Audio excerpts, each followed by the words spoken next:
নমস্কাৰ সকলো শিক্ষাগুৰুলৈ মোৰ ইউটিউব চেনেল সমাধানলৈ স্বাগতম জনাইছো। মোৰ চেনেলটো যদি এতিয়াও সাবস্ক্ৰাইব কৰা নাই সাবস্ক্ৰাইব কৰি ল'ব আৰু নতুন নতুন শিক্ষা বিভাগৰ খবৰবিলাক পাই থাকিব। কমেন্ট যোগে পৰামৰ্শ দি মোক ভিডিঅ' বনাবলৈ উৎসাহিত কৰিব বুলি আশা ৰাখিলোঁ।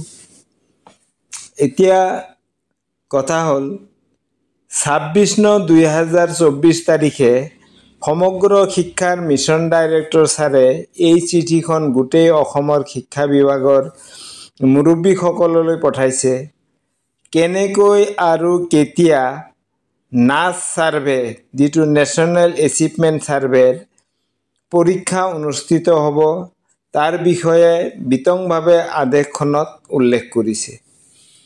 ভিডিঅ'টো শেষলৈ চোৱাৰ চেষ্টা কৰিব কাৰণ প্ৰতিজন শিক্ষকৰ বাবে ই অতি দৰকাৰী।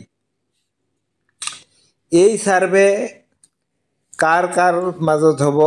এই সাৰ্ভে আমাৰ LP স্কুলৰ বাবে ক্লাছ 3, ME স্কুলৰ বাবে ক্লাছ 6 আৰু হাই স্কুলৰ বাবে ক্লাছ 9ৰ বাবে এই পৰীক্ষাটো অনুষ্ঠিত হ'ব আৰু এই সাৰ্ভেটো কৰা হ'ব। 2 নম্বৰত পৰীক্ষাৰ বিষয় কি হ'ব?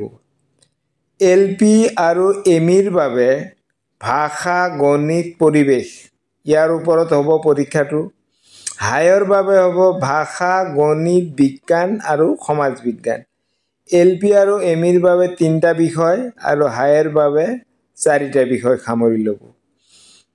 এই পৰীক্ষাসমূহ OMR বেছড হ'ব। স্কুলে পৰীক্ষা পাতিব আৰু মূল্যায়ন কৰিব লাগিব।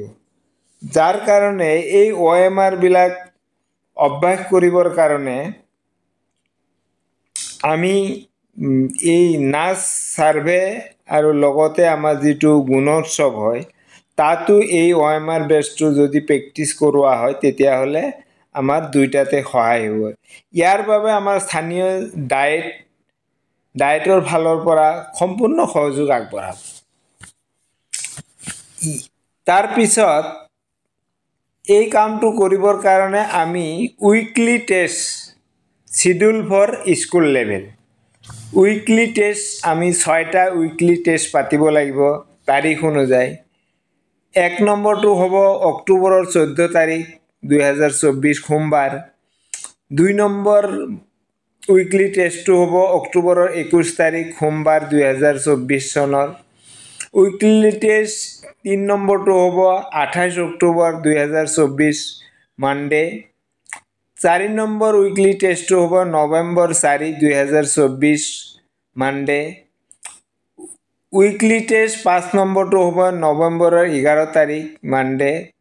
উইকলি টেষ্ট 6 নম্বৰ হ'ব আপোনাৰ 18 তাৰিখ 18 নৱেম্বৰ 2024। লগতে আমাৰ এখন মক টেষ্ট ল'ব লাগিব। এই মক টেষ্টটো হ'ব নৱেম্বৰৰ 25 তাৰিখ 2024 চনৰ, সেইটো সোমবাৰে। এতিয়া কথা হ'ল যে আমাৰ ফাইনেল যিখন পৰীক্ষা হ'ব এই ফাইনেল পৰীক্ষাটো হ'ব যিটো নেশ্যনেল এচিভমেণ্ট সাৰ্ভেৰ ফাইনেল পৰীক্ষাটো হ'ব আমাৰ 4 ডিচেম্বৰ 2024 আৰু ইয়াৰ মুখ্য উদ্দেশ্য হ'ল যে ইয়াৰ মুখ্য উদ্দেশ্যটো হ'ল ছাত্ৰ-ছাত্ৰীৰ লাৰ্নিং এচিভমেণ্ট বিশ্লেষণ কৰা। এই উদ্দেশ্য লৈ এই নাচ সাৰ্ভেটো কৰা হ'ব আৰু এইটো নেশ্যনেল পৰ্যায়ৰ আৰু এইটো আমাক কণ্টেক্ট কৰিছে NCERT, আমাৰ ইয়াত SCERT আৰু ডায়েটে। এই কামখিনি আমি সুচাৰুৰূপে যাতে কৰিব পাৰোঁ আশা থাকিল। ভিডিঅ'টো ইমানেই। ভিডিঅ'টো যদি ভাল লাগিলে এটা শ্বেয়াৰ কৰিব নাপাহৰিব। লাইক এটা কৰি এই ভিডিঅ'টো সমাপ্ত কৰিব। ধন্যবাদ।